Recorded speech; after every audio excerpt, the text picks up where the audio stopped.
Seorang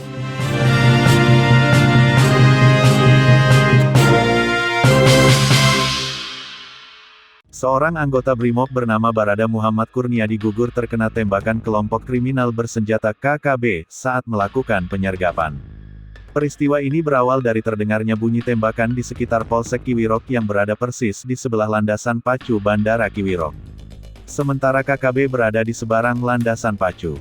Kepala Satgas Humas Nemangkawi Komisaris Besar Ahmad Mustafa Kamal mengatakan, kontak tembak antara anggota Satgas Nemangkawi TNI Polri dan KKB pimpinan Lamek Taplo terjadi pukul 4.50 waktu Indonesia Timur. Kontak tembak terjadi di depan markas Polsek Kiwirok. Dalam kontak tembak tersebut, Barada Muhammad Kurniadi gugur dalam tugas.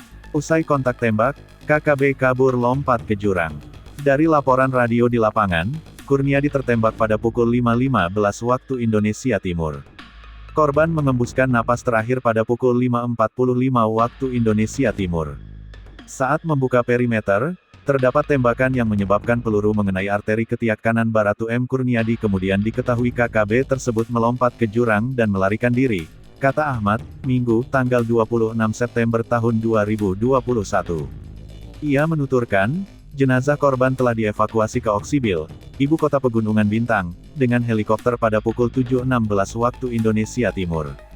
Jenazah Barada Muhammad Kurniadi akan diterbangkan ke kampung halamannya di Aceh Tamiang.